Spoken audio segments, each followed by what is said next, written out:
Satnam and welcome to another continuing episode in the program,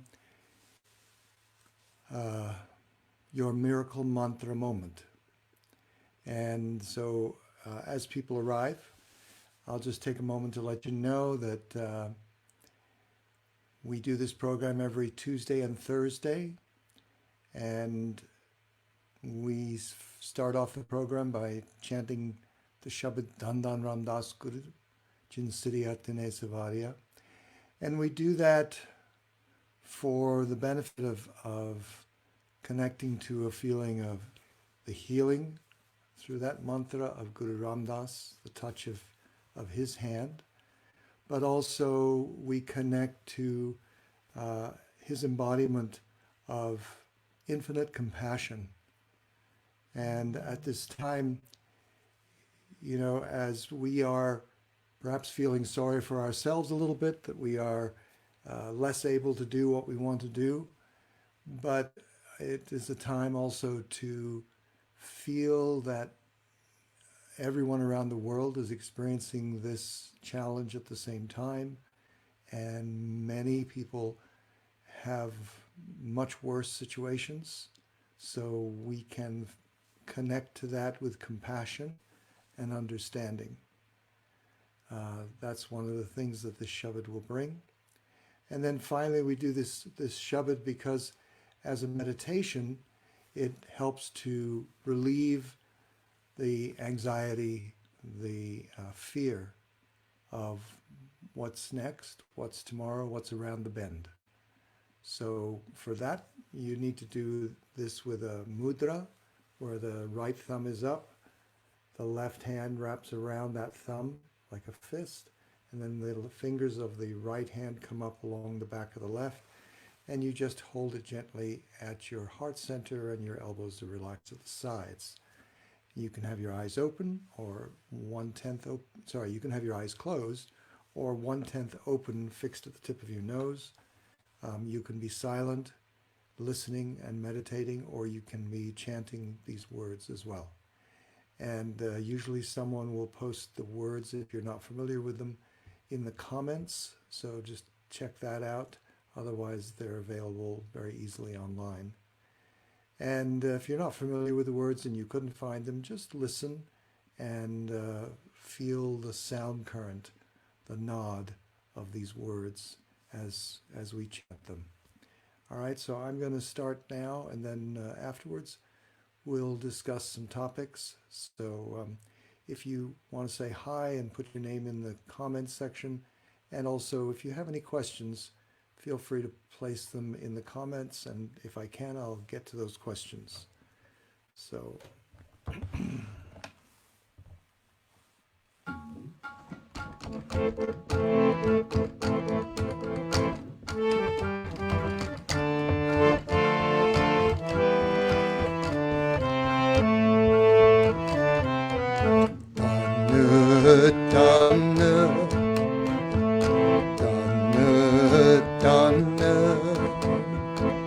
Ramdas Guru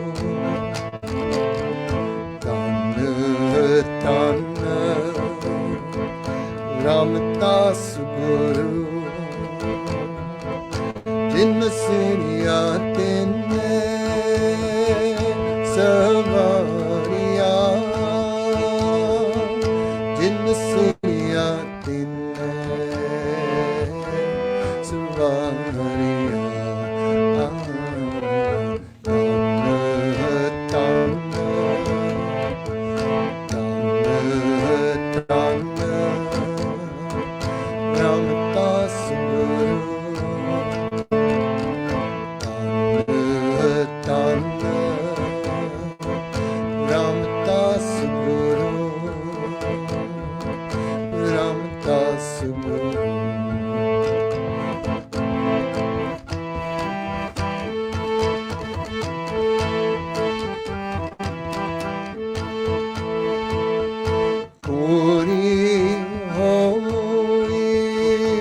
सिर जनहारे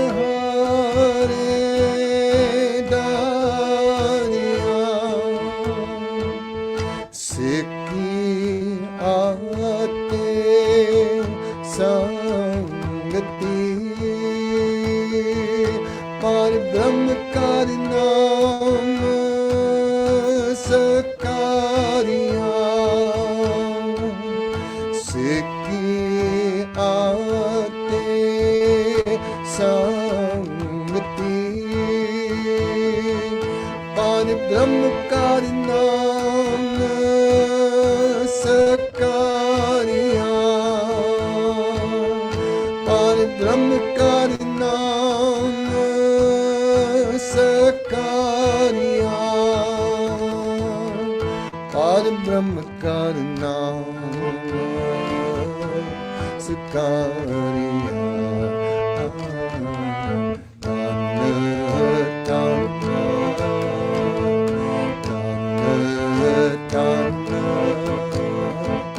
रामदास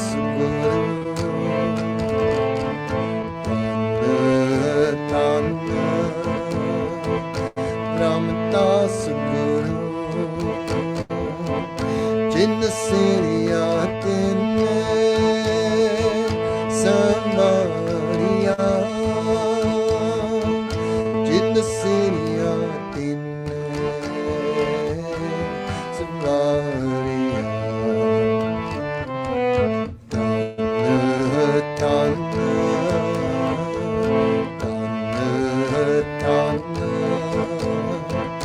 रामदास गुरु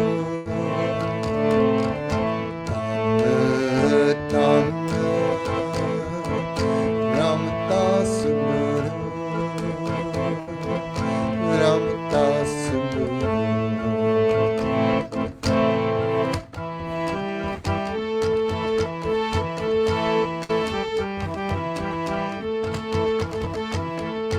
अतल अताओ अतोल तू तेरा अंतर पार वारिया अतल अताओ अतोल तू तेरा अंतर पार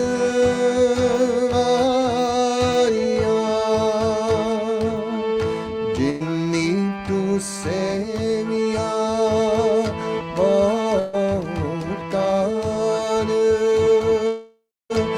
तुल पार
सच तेरा पैस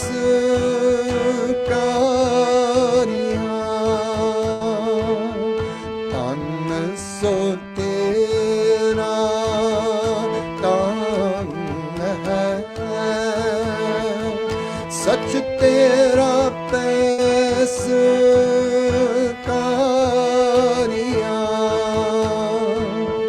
सच तेरा पैस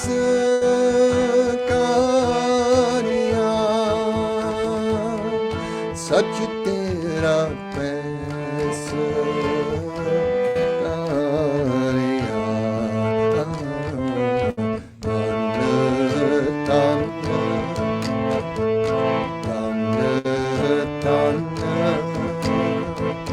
रामदास गुरु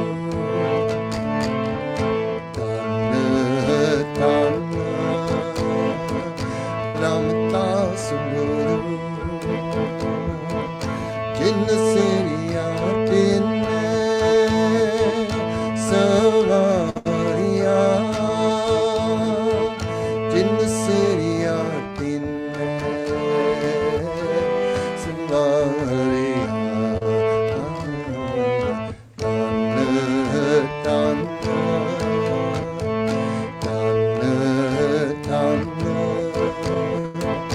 रामदास गुरु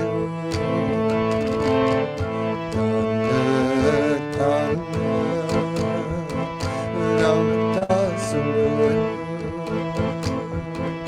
रामदास गुरु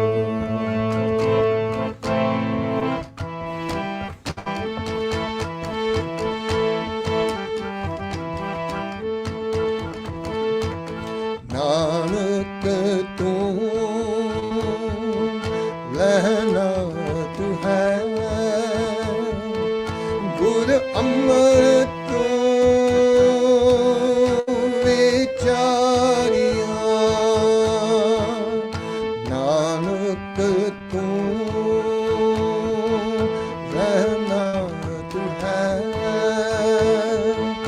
गुर अमृत तू विचारिया गुर दिता मन सतारिया गुर दिता मन सदारिया गुर दिता मन सदारिया गुर दिता मन सदारिया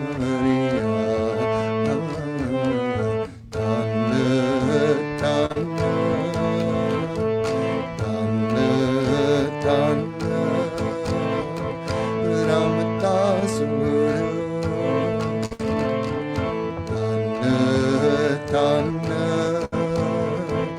रामदास गुरु रामदास गुरु रामदास गुरु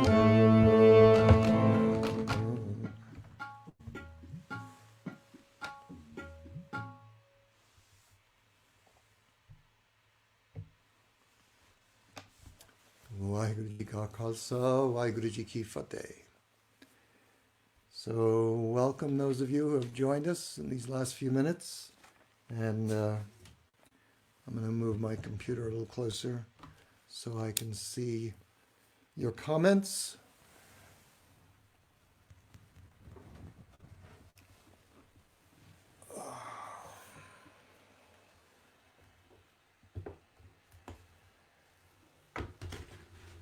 There we go.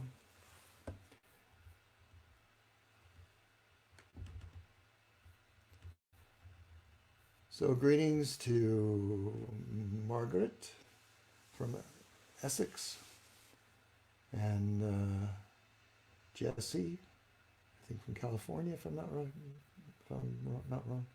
And Sukdev from the UK, and Satkriya, as usual, she's often here, I think every time, and from Ecuador, and Judith, and Satkirtan from the Netherlands, Gulzan, another regular, and Joanna from Chile, and Claudia, and Flory, and Margaret.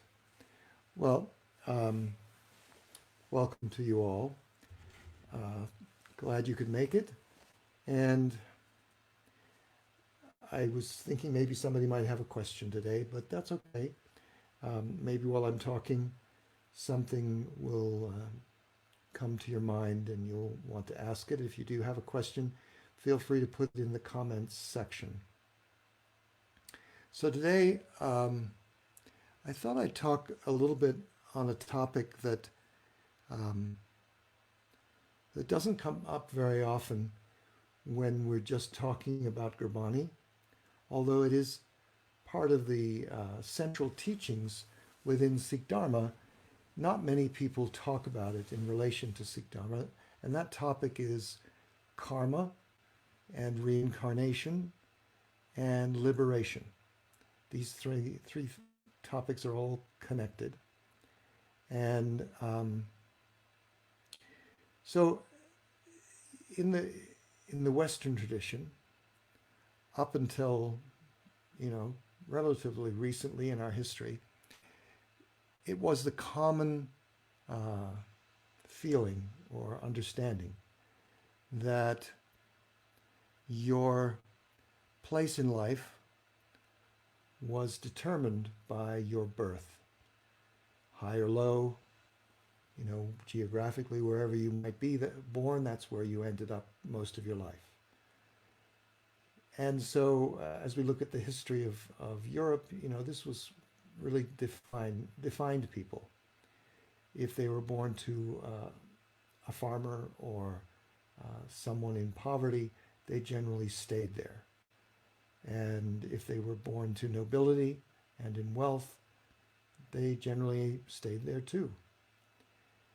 There was not much movement, between places, between situations.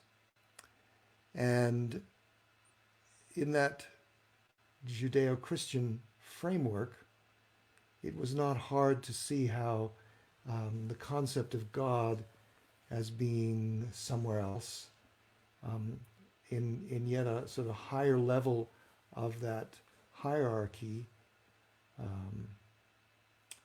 then people could even start to use the same words for nobility and for God. Lord. The lords were nobility. In fact, even that title is used in UK right now for people who are members of the House of Lords, which is a secondary house in Parliament. There's the members of Parliament, and then there's the House of Lords. So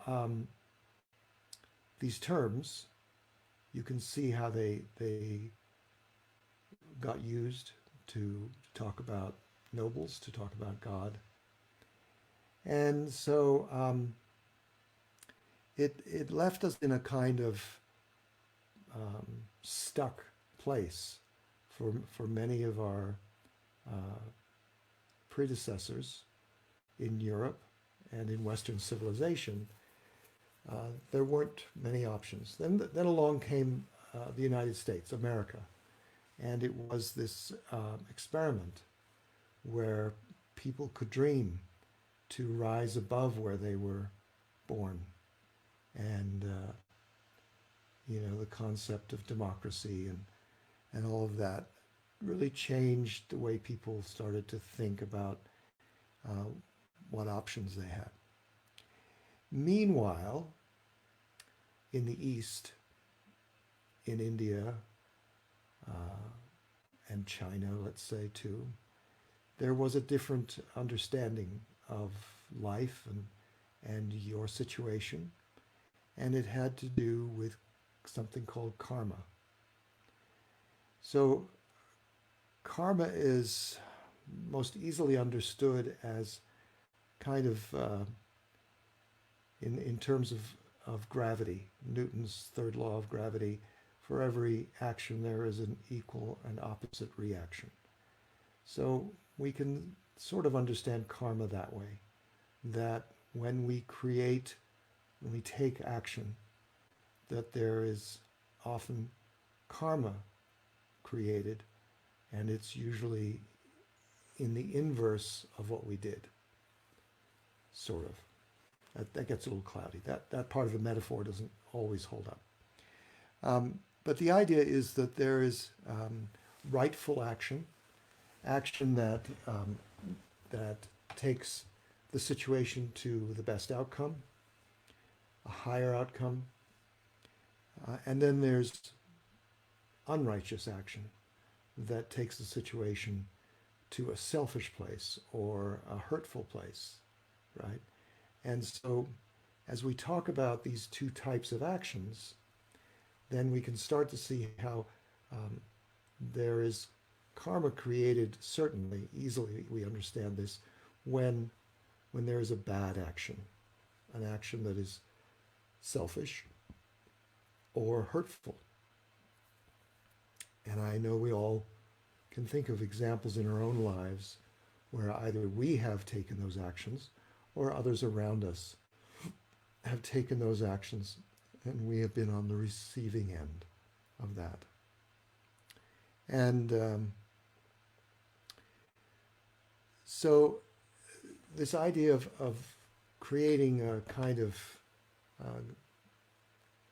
group of karmas based on our bad actions, that in reincarnation there is the idea that embodiment of those bad actions will have an impact on your soul.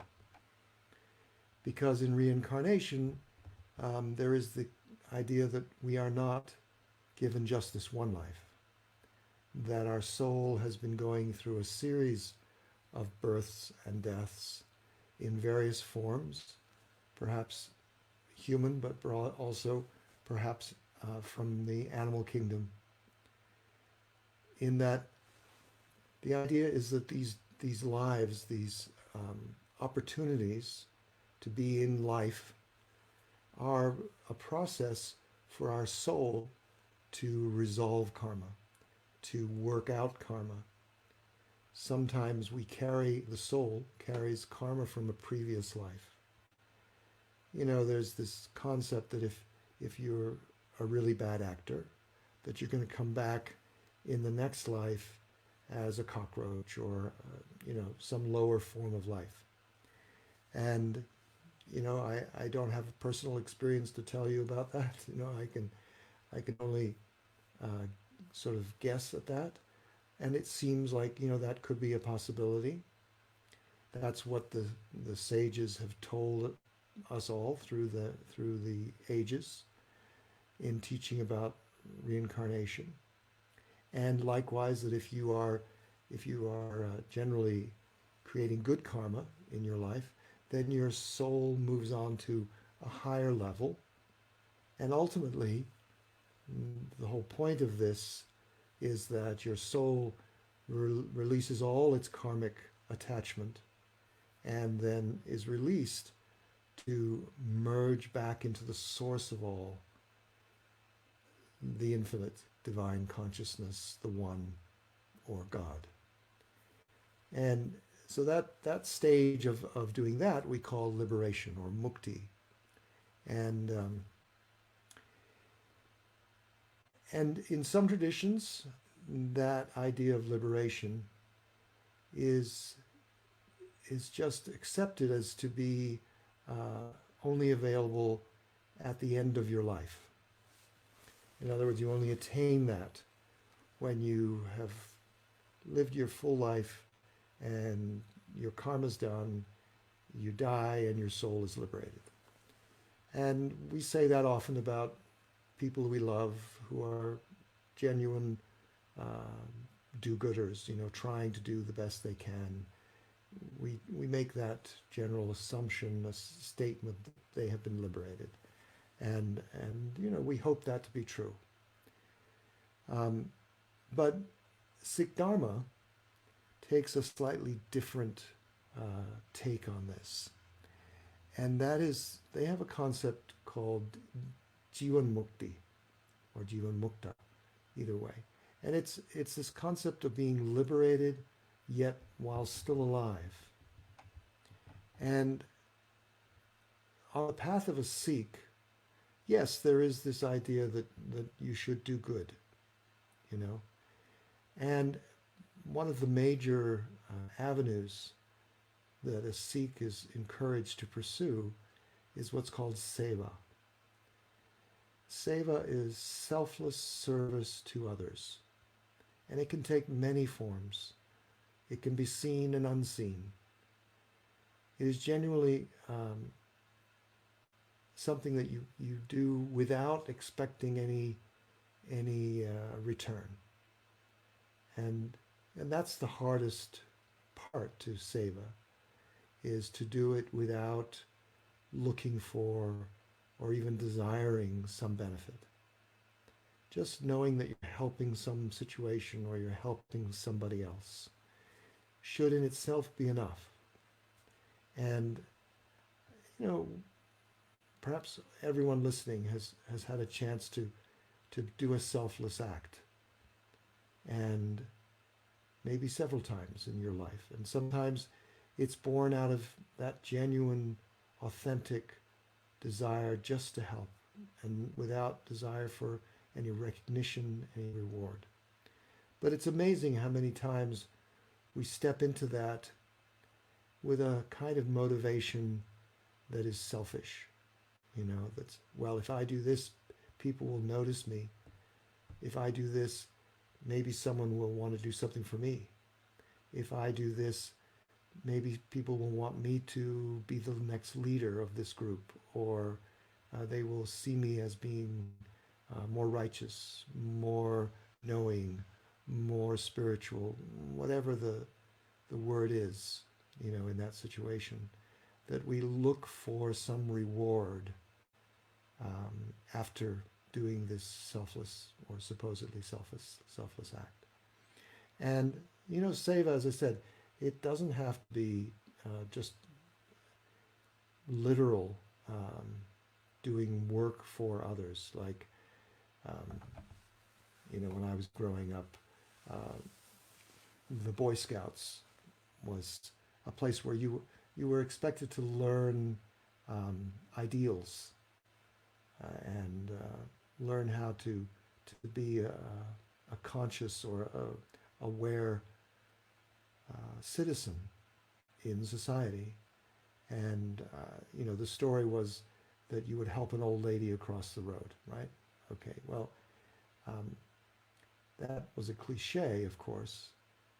And in the movies, especially comedies, you see the person putting down their coat over a puddle for someone to cross over, and of course then they all fall in and get wet. But the idea that these obvious statements of supposed sacrifice are pretty shallow in their understanding of what Seva is. Now, in the Sikh tradition, there's a great opportunity created to do Seva within the Gurdwara, the temple, because it is the tradition to serve food at the temple, at the Gurdwara, for people who come there. And that tradition is amazing. It's going on all over the world, still today, has been going on for more than 400 years in different temples, different groups, community groups. And nowadays, especially during COVID-19 and also in many other disasters around the world, Sikhs will step up and organize what we call langar, Guru Ka Langar, serving food to people who need it, people in need. It's not just a restaurant, it's not just where you go to get food because it's convenient or tasty, although it is both those things in most situations. But it's about the consciousness of organizing, and it does take a lot of organizing to make food, to gather the food, prepare it, cook it, serve it gracefully, clean up afterwards. There are many steps to it. And if you just visit any Gurdwara when they're serving the langar, you'll see people doing seva, stepping into that, taking on their shoulders the community responsibility of helping others, helping those in need. And so it is through seva, genuine, honest seva, that a Sikh is urged to resolve this karma in life. And it's a beautiful experience if you get a chance to do seva. It's great to be with others who are also in that same space, spiritually, mentally, that they are there with you. It becomes kind of a team effort, and you feel that you're sort of rolling that stone along with the group effort. The other thing is that you can see that there are people who are actually needing that food. It's again, there will be people who come just because it's convenient, but there are others for whom this meal might be the only meal they get that day, or that certainly the best meal they have that day, perhaps most nutritious. So we can't assume these things when we step into doing seva. Now, seva can take other forms, though, not just serving the langar, not just preparing and helping with the preparation of the Gurukha langar, but seva can take other forms. Seva can be, creating an opportunity for people to learn something that elevates them, that gives them, that elevates their life, that gives their life quality that they didn't have before. Seva can be helping one person. You see somebody who is broken down by the side of the road, you stop and you help them. It can also be unseen, and that's a little trickier for me to exactly explain, but it's when someone makes a donation to a homeless shelter anonymously. It's when you do something that no one will ever see it. It's when you take time to clean up something that was left untidy or messy, and there's no one around, and no one will see you do it, and you do it because it needs to be done, and it will benefit others later. And you do it, and you leave, and no one knows, and you tell no one, not because you're in an ego place of, well, if I don't tell anyone, then I'm the better person. Rather, you just simply don't need to tell anyone. And that's a space, that's a mental space that is ideal to arrive in, where seva is something you do just spontaneously and without any need to bring attention to it. You just do it. And I've witnessed many people doing seva that way, and it's beautiful and it's inspiring, and it's humbling to see another human serving in sincerity and humility and in the moment, present with that, So it's that kind of service, that seva, that will ultimately help the destiny of your soul in this life to lay down any of that karma that you might have created. Now, I'm not really saying that you should think of it as an accounting or a balance sheet where, oh, well, I did these 5 things wrong yesterday. So if I do 10 things right today, if I do 10 hours of Seva, then it'll all be wiped away. No, it's not literal like that. It's really, it's beyond the literal accounting. It's more about just arriving in a place where Seva is something that you're ready at any time to do whenever you notice it needs to be done. And there are Seva junkies. These people who are always on the look for ways to serve. And I didn't mean to disparage them by using that word junkies, but it is a beautiful kind of experience that once you've gotten into doing it, you want to keep doing it. And so when I go to a Gurdwara and I try to go and do some seva in the Langar area, sometimes it's really hard to find anything that people will let you do because they're also focused on trying to help. That it's often the case that there are too many sevadars, people wanting to do seva, and so you end up looking for small things to do. Sweep a corner of the kitchen that somebody missed earlier. Just you do your best to find little ways to help. But it's a beautiful consciousness, and it's what ultimately helps that process that I talked about to arrive into the state of Jivan Mukt, the consciousness of being fully resolved with your karma, but you're still alive. And, as we go through our day, we realize that karma, bad karma especially, can be created so easily. It's so easy for us to be thoughtless in the moment. And even our words can generate karma.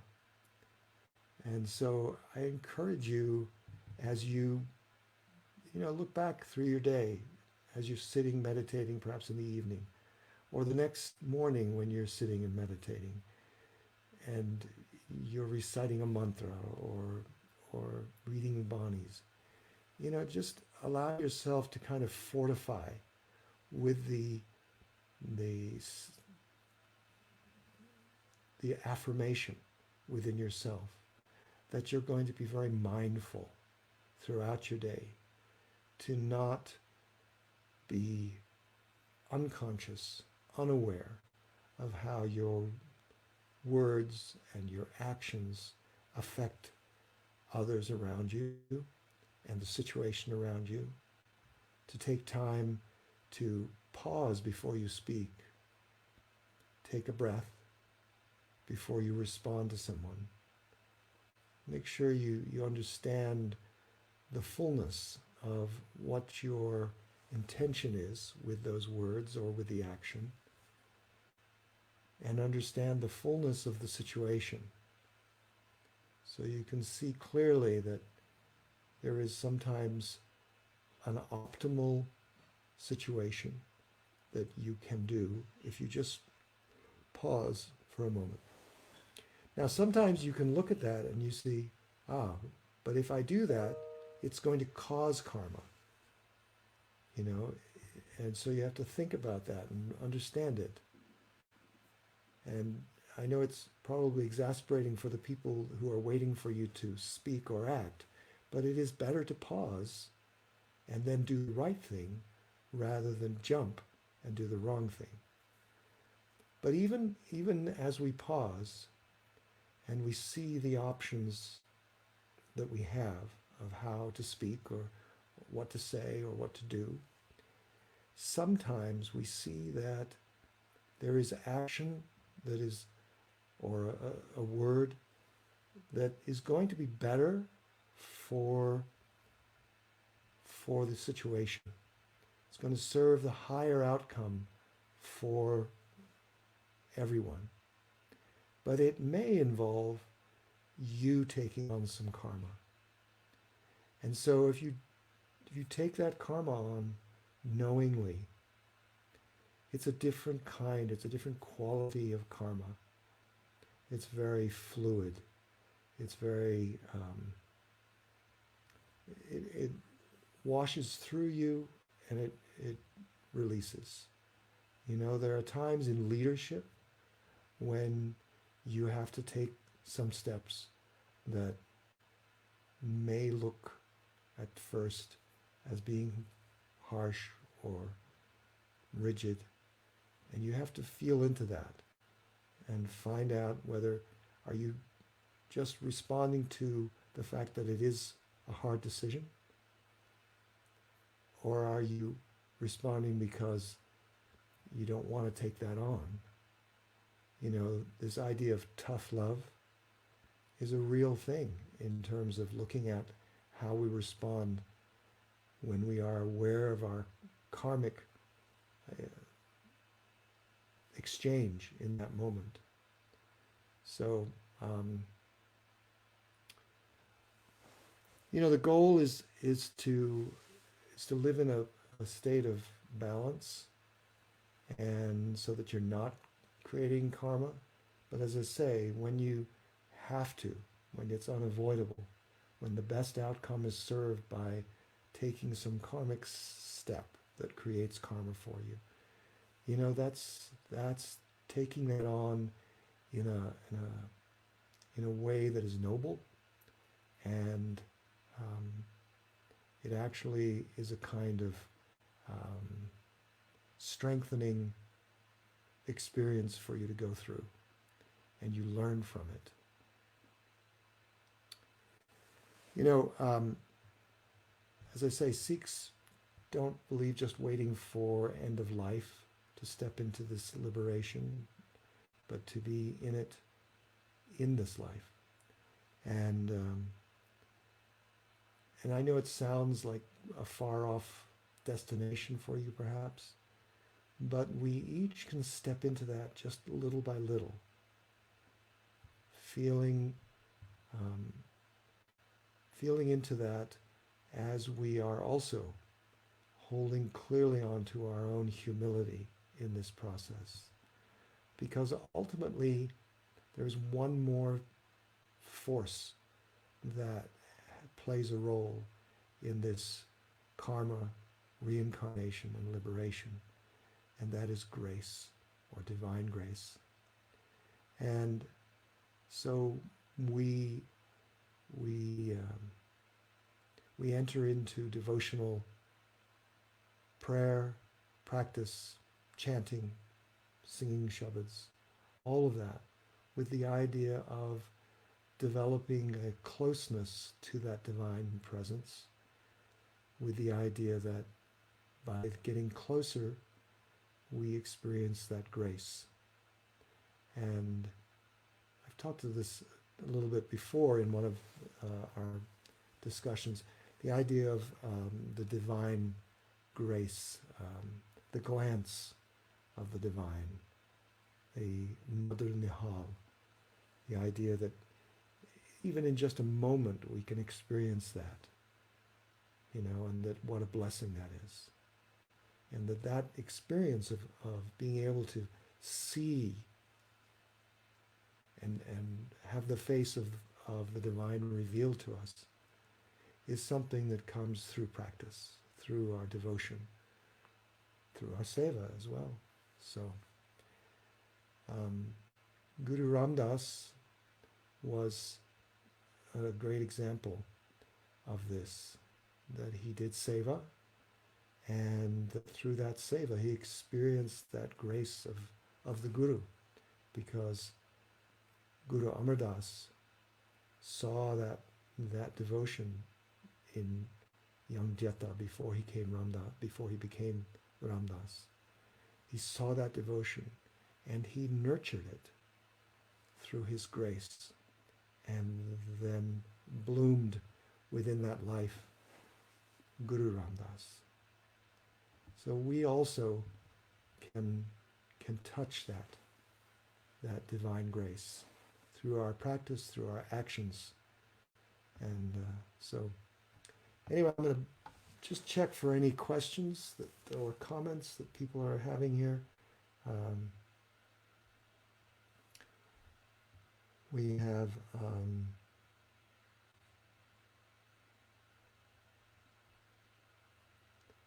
Sat Kriya, congratulations on your 33rd week of pregnancy. Excellent. And Sat Kirtan, let's see. Yeah, let me show that. She says she's organizing the Global Kirtan Kriya Unity Circle.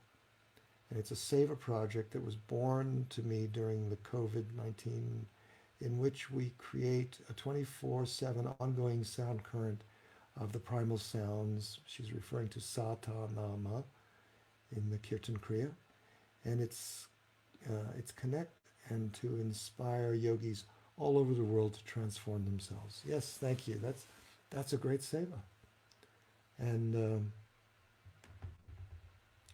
we have Pav Singh sharing that Guru Amar Das served Guru Angad. Yes, and that's another story of amazing service and seva for 12 years, showing us the importance of dedicated seva. Thank you. Yeah. All right, well, I'm going to bring this program to a close. I want to let you know that tomorrow at the same time, I'll be speaking with my guest, Prabhanam Kaur, who is the mother of Sanatan Kaur and a beautiful kirtani in her own right. In fact, you can definitely see how Sanatan learned a lot from her mother, even before she became known as a singer herself. And then I'll be back Tuesday and Thursday of next week, and then Friday, Saturday, Sunday of next weekend, 3HO, our sister nonprofit organization, is putting on what they're calling the Summer Solstice E-Summit online, 3 days, and we will be participating in that. Sikh Dharma International will be presenting 3 classes each day from 11 to 12:30 Mountain Time, so you'll have to make adjustments for that. And we'll be giving you more notification of that as we get closer, but I just wanted to let you know. And I'll be very happy to see you next Tuesday and Thursday. So please stay safe, be well, stay home, and we'll see you next time. Satnam Waheguru Ji Ka Khalsa, Waheguru Ji Ki Fateh.